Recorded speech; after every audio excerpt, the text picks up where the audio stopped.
Welcome to Unleashed, the show that explores how to thrive as an independent professional. Unleashed is produced by Umbrex, which connects you with the world's top independent management consultants. I'm your host, Will Bachman. Today I want to discuss how not to submit expenses to a client. And I'll also provide my suggested approach on how to do it properly. I've had several hundred consultants submit their expenses to me, so I've seen a pretty wide variation in how people do it. There isn't just one right way to submit expenses, but I can tell you that consultants have come up with a lot of wrong ways to do it. And I'll start out with some ways not to submit expenses, all of which I've seen. Do not just email 20 separate JPEG attachments of receipts and expect the client to sort through them all. Do not submit an Uber invoice for $14.23 and then list that on your expense summary as $1,423. Don't submit an expense summary that includes a big expense like an airline flight and fail to include the receipt. Don't submit an expense summary with a big expense like an airline flight and then include a receipt that has a different dollar amount on it. Don't submit an expense summary in which the total at the bottom doesn't equal the sum of all the individual line items. Don't just submit a credit card statement. So that's enough of what to avoid. Here is my suggested approach. I recommend using Expensify. They do have a paid version, but the free version can accomplish everything that I'm going to describe here. When you invoice your client, your invoice should have whatever line items you need for professional fees, and then one line item for expenses with the total expenses listed, just one number. And then you should provide an expense report that ties to that number. The expense report should start with a cover page or cover pages that itemize every expense. And that summary sheet should include the date of the expense, the type of the expense, the name of the vendor, and obviously the amount of each expense with a total at the bottom. And then in the pages behind that summary sheet, you should have copies of all of the receipts.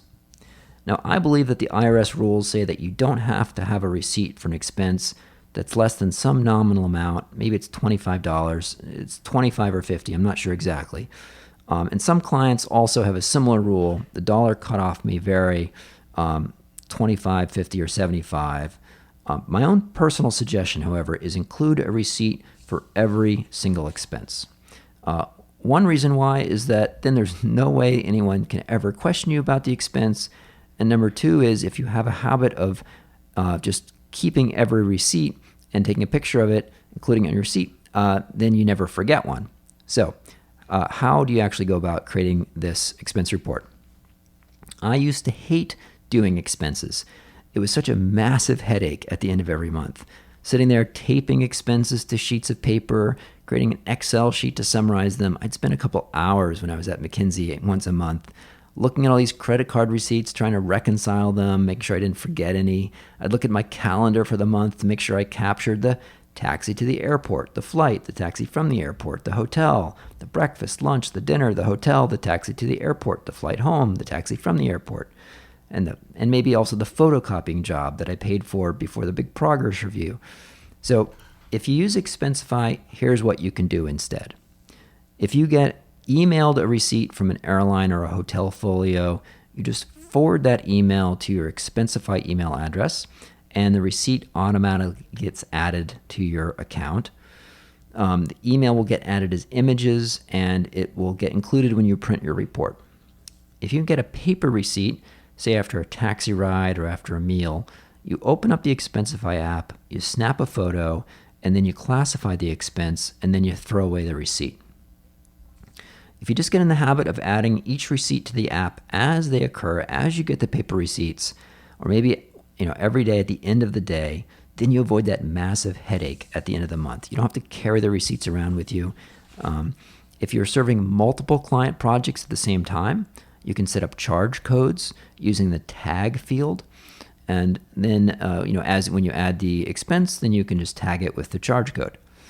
If your client wants you to break down expenses by category, you can classify each one what category it is. Is it a flight? Is it a hotel? Is it a meal?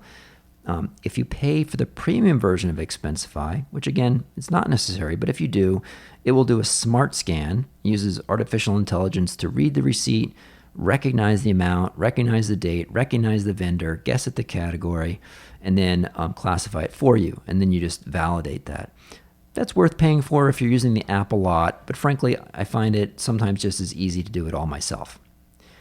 So if you've been keeping up with adding everything to the app as you go along, at the end of the month, you just select all the expenses that have not been submitted yet.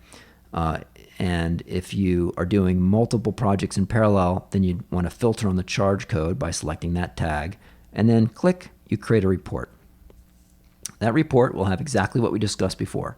You're going to get a cover sheet itemizing all the expenses, and the subsequent pages will have all the receipts, including images of all the emails you forwarded and all the receipts that you took a picture of. Now, I recommend that you do not share that expense report to your client from within Expensify.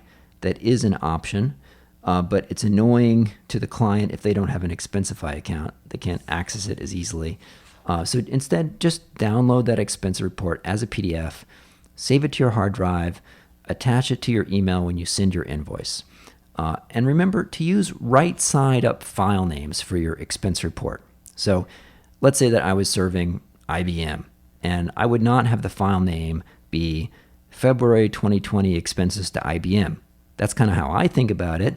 Then, that's how I approach the world because I'm serving IBM. So that would make sense to me, but that file name does not make sense to the payroll person at IBM very much because everyone submitting their expenses would be expenses to IBM. So instead, I would make it expenses from Will Bachman in support of invoice 20200301.